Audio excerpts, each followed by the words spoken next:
അതിന്റെ ഭാഗമാണ് ഷാഫി വേഷം എന്നൊക്കെ പറയുന്നത് റഹീമാണ്. റഹീം പിന്നെ ഏതർത്ഥത്തിലാണ് അതപ്പൊ റഹീമിനെ പോലത്തെ ചാവേറുകളെയാണ് CPM അതിനുവേണ്ടി ഉപയോഗിക്കുക. കാരണം അവന്റെ പേര് റഹീമാണ്. ഇതെന്തൊരു അപകടമാണ്. ഒരു ഷാജി നേരത്തെ വിഷമാണ്, ഇപ്പൊ ഷാഫിയും കൂടി വിഷമായി. അതെ ഞാന് പിന്നെ ഇതിനകത്ത് സോഷ്യൽ മീഡിയയിൽ വന്ന രസമുള്ള ഒരു ഡയലോഗ് എന്താണെന്ന് വെച്ചാല്, കാഫിറെ നീ എന്താണ് വൈകിയത്, സിറാത്തിന്റെ പാലം നേരത്തെ വന്നല്ലോ എന്നാണ്. ആ സിറാത്തിന്റെ പാലത്തിന്റെ ആള് ഞാനാണ്. ഞാൻ സിറാത്ത് പാലം പിന്നെ ഞാൻ ഒരു വിശ്വാസി ആയതുകൊണ്ട് സിറാത്ത് പാലം എന്നേ പറയുള്ളൂ. മീഡിയക്കാർഡ് ഞാൻ പറയാം, സിറാത്ത് പാലം എന്നാ പറയാ. സിറാത്തിന്റെ പാലം എന്ന് പറയുന്നത് പിന്നെ ഇവരുടെ ഒരു സ്ഥിരം എന്താ നമ്മളെ ഊരാളുങ്കലിന്റെ പാലം എന്നൊക്കെ പറഞ്ഞാൽ അങ്ങനെ ഒരു പാലം ഇസ്ലാമിലില്ല.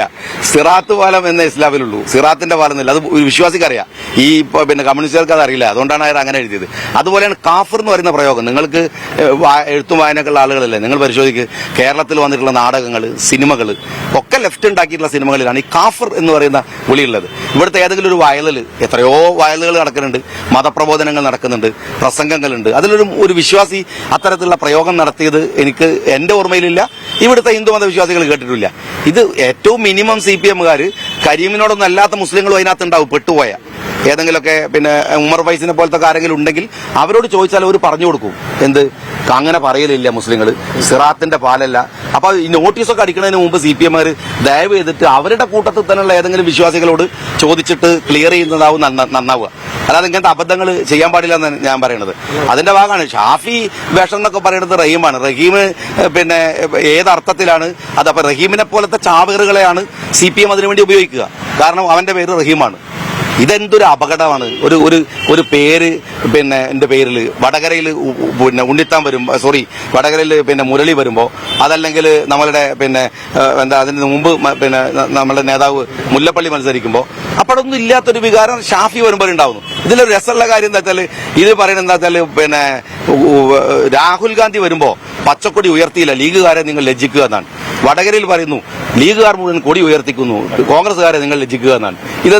എന്ത് തരം രാഷ്ട്രീയമാണ്? 1 കിലോമീറ്ററിനകത്താണ് ഈ വൈരുദ്ധ്യം ഇവർ പറയുന്നത്. ഈ പ്രചാരണങ്ങളൊക്കെ നടത്തിക്കൊണ്ടിരിക്കുന്ന CPMനെ പിന്തുണച്ചുകൊണ്ട് സമസ്തയുടെ മുഷാവർ അംഗം ഉമർ ഫൈസി തുടർച്ചയായി നടന്ന പ്രതികരണങ്ങൾ, അതിനെതിരെ MSFന്റെ നേതാവ് CK നജാഫ് ഒരു വിമർശനമായിട്ടൊക്കെ രംഗത്ത് വന്നിട്ടുണ്ട്. ഇലക്ഷനിൽ ഉൾപ്പെടെ അത് വലിയ രീതിയിൽ ചർച്ചയായിരുന്നു. അതിനെങ്ങനെ നോക്കിക്കാണും? അദ്ദേഹം ഒരു പണ്ഡിത സഭയിലെ അംഗമാണ്. ഞാനതൊന്നും നോക്കി കാണുന്നില്ല, ഞാൻ കണ്ട് അനുഭവിച്ചുകൊണ്ടിരിക്കുകയാണ്. അതിലൊന്നും വലിയ കാര്യമൊന്നുമില്ല. അതൊക്കെ ഞങ്ങൾ കുറെ തരത്തിലുള്ള അകത്തുള്ള ശത്രുക്കളെയും പുറത്തുള്ള ശത്രുക്കളെയൊക്കെ വളരെ ബുദ്ധിപരമായിട്ട് കൈകാര്യം ചെയ്ത് മുമ്പോട്ട് പോകുന്ന ആളുകളാണ്. അതുകൊണ്ട് അതിലൊന്നും നമ്മൾ വീഴുന്നില്ല. ലീഗിന്റെ ആഭ്യന്തര കാര്യത്തിൽ ഇടപെടുന്നത് ശരിയാണോ? ലീഗിന്റെ ആഭ്യന്തര കാര്യത്തിൽ ലീഗ് മാത്രമേ ഇടപെടുള്ളൂ, വേറെ ആളെ ഞങ്ങൾ സംഭവിക്കില്ല.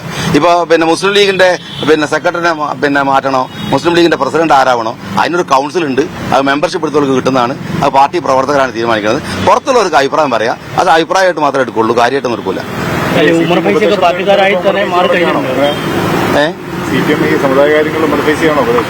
അല്ല, CPMന് അവരുടെ ഉപദേശം എടുക്കാവുന്നതാണ്. കാരണം വെച്ചാൽ അവരുടെ അനുഭവം ഉള്ളതുകൊണ്ട്, പ്രത്യേകിച്ച് അവർ വിളിച്ച പരിപാടികളിലൊക്കെ സ്ഥിരമായിട്ട് പോകുമ്പോൾ ചോദിക്കുക, പിന്നെ സിറാത്തിന്റെ പാലാണോ അതല്ല സിറാത്ത് പാലാണോ, കാഫർ എന്ന് പറയുന്നതിന്റെ പ്രയോഗത്തിന്റെ അർത്ഥം എന്താണ്, അത് ഏത് തരത്തിലാണ് ഉപയോഗിക്കേണ്ടതെന്നൊക്കെ അവരോടൊക്കെ ചോദിക്കാം. കാരണം ഉപദേശം കൊടുക്കുന്നതിന് പ്രത്യേകിച്ച് പ്രശ്നം ഉണ്ടാവില്ലല്ലോ. അങ്ങനെയൊന്നും ഞങ്ങൾ വരുന്നില്ല. അത് വോട്ടെണ്ണി തീരുമാനിക്കാം. നമുക്ക് മെജോറിറ്റി എവിടെ ഉണ്ട്, പിന്നെ ന്യൂനപക്ഷം എവിടെ ഉണ്ട് എന്നൊക്കെ നമുക്ക് അപ്പോൾ തീരുമാനിക്കാം.